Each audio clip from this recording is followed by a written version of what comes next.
You mentioned Norgaard, Perry, actually, and he's not had many chances, I think it's fair to say, so far this season. But every time he's been called upon, he steps up. And I think, I mean, I'm open for discussion on this, but I think this was his best game in an Arsenal shirt. Yeah, but I think he is, and this is meant as a big compliment, he's efficient. And he's been efficient in his other games.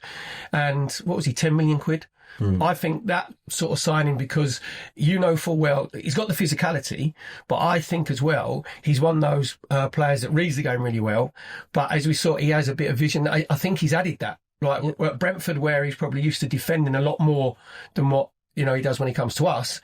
Now he's got that bit of freedom playing in the defensive midfield role, where we saw the little chip for obviously Jesus' goal, where he's got that, and a couple of times he pinged it into Jesus' feet, or he pinged it into Saka, or in to Madueke, and you go, right, yeah, you've got that to your game as well. So I thought that was his best game, but in the other games that he's played, he's been a 7, and you go, that's a good signing. Again, it gives you the depth in squad, doesn't it? So yeah, I think it's been brilliant. I completely agree. Some of his passing was really impressive. I think in the other games he's really stood out defensively, coming in at centre back in the Champions League.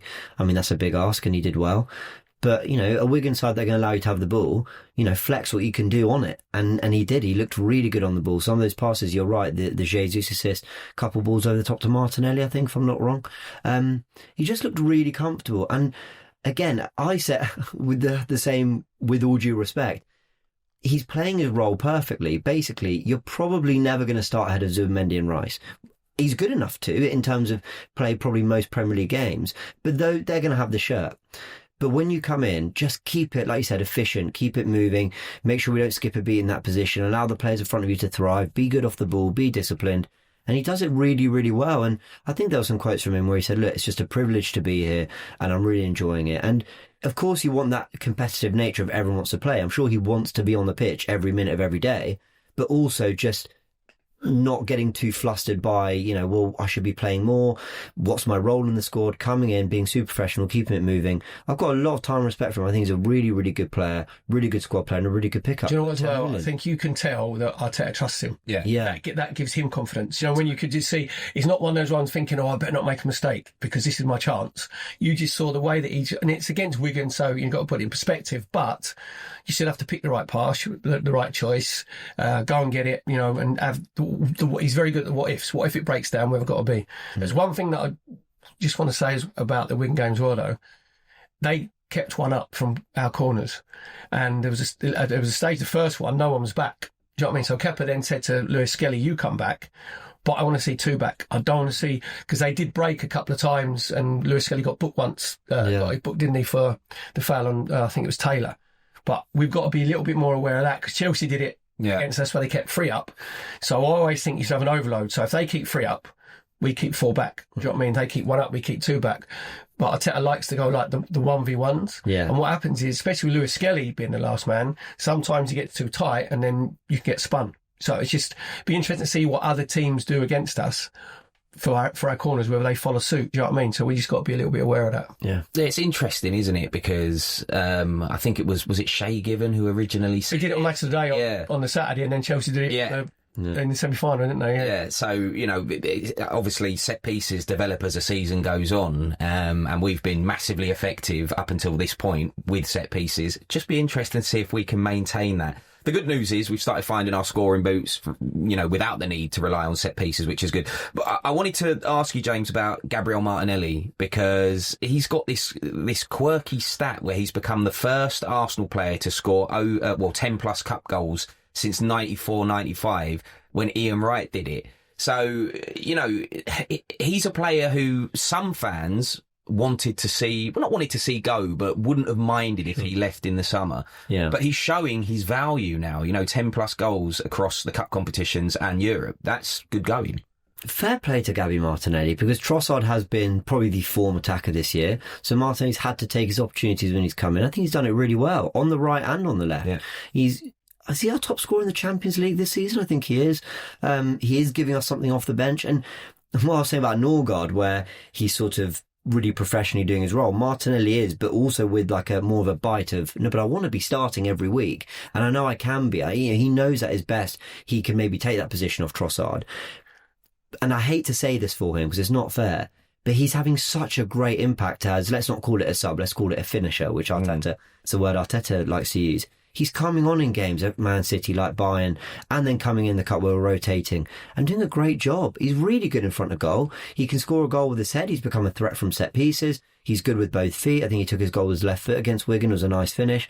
And he's looking closer to the finisher we saw 3 years ago in 22-23 when he got the 15, league goals and none of them penalties. So I really like the player. I have this slight feeling that if we did suddenly go, well, great, the shirt's yours, then we'd see teams work him out a little bit more. And I wonder if it's the way we're using him that's benefiting him too, the rotation, the competition. I wonder what you think. Do you know what it is? I like the fact he's starting, because definitely last season when he played on the left-hand side, he cut inside and he was easy to read. You just cut inside on your right foot.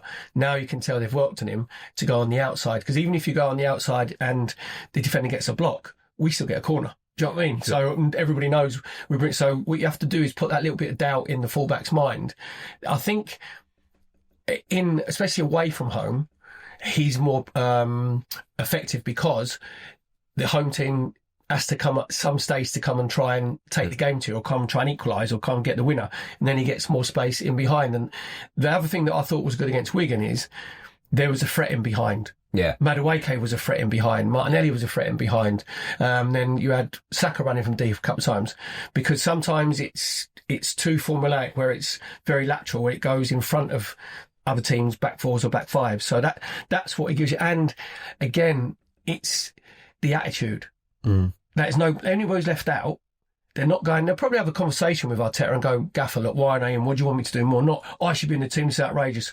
None of them are going to cause any problems, because they know it's a great time to be at Arsenal at the minute. I know this is squeaky bum time, don't get me wrong, because this is a time where you're judged, but they probably can feel that they're on the cusp of something pretty special. So that's why no one's going to cause any problems, because Arteta will just go, oh, really? Do one. They all want a Premier League winners medal as well. Yeah. Let's, not beat around the bush. If I was a squad player in this Arsenal side, I'd just be thinking, look, I'll step up when I can. But at the end of the day, like, if I'm going to get a Premier League winners medal, if you're, again, no disrespect, but if you're Christian Norgaard, this is your one and only chance to get hold of a Premier League winners medal. You know what I mean? So you have to play the cards that are dealt, I guess.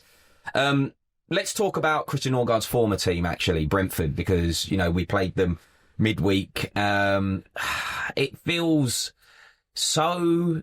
Me and James, we spoke about this, didn't we? Like, it feels so fatal every time we drop any points. It was a draw. It's not the worst result in the world. Brentford, a tough place to go against a really organised, decent team that a lot of people thought were going to get relegated.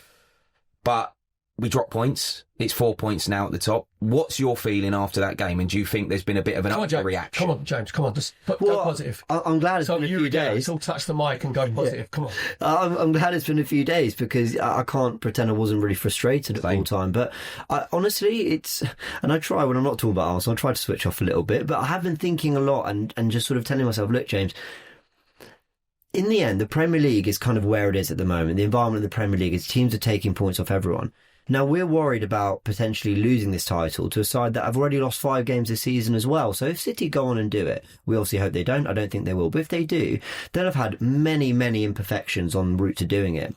So a little part of me is just trying to tell myself, this is just the nature of the league now. Brentford, it's a difficult place to go. Teams are incredibly organised. They're good off set pieces. They're really physical. We talked about the mid-block. They're difficult to break down. And Arsenal won't always have the answers. But we didn't lose. We picked up a point. I know we should be aspiring for better than that. I would like us to end the games putting more pressure on the opposition. I felt like Brentford looked more like scoring than we did.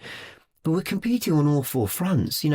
We are playing, I think we've already played more matches than United will play in the whole campaign. It just tells you how much football, and it's a good thing we've got the squad, but how often they're going out having to, again, hit those levels, because I would be disappointed if we're out the Carabao Cup or the FA Cup early. So there's pressure in all these areas. And I've just sort of told myself, brace yourself, because we're going to drop more points. I think City are going to drop more points. This isn't going to be a league title that's won on 97, 98. What Klopp and Guardiola did, I don't think we'll see that for a long, long time, if ever. And, brace it. It might take 83, 84 to win it, but I think that's the nature of the league now. So I'm stomaching a little bit better, because City aren't looking any more perfect than we are.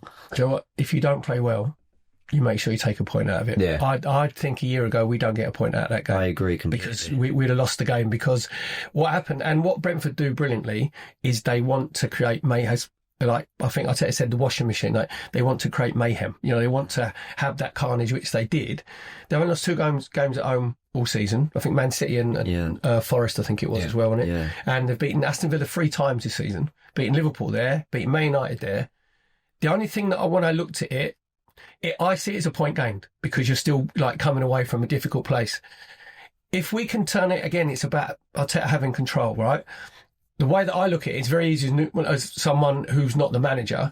If we turn those games into basketball games, you attack, we attack, you attack, we attack. We have better players than what they do. But I think Arteta wants total control, especially in the first half where we had that little bit of control for the first 15, 20 minutes. I wanted to see us just go for it more. Do you know what I mean? And even when it went 1-1, just go, right. I wanted to see us play another 10 yards further up the pitch, and we go the 4-4-2 and we press when it comes like halfway line. But I wanted to see us press 10, 15 yards further up and go, right, we're going to go and try and nick it and win it off you. Now, if you play through us and you get at us, we have to trust like the centre halves and the back four, whatever. But we need to take more of a risk to maybe lose the game. And the game that stood out for me was Aston Villa, where we lost it 2-1, but we went for it.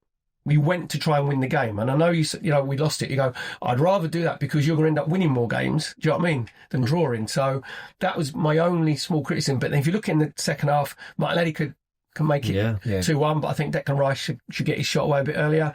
Then Mosquera has a brilliant like last-ditch tackle.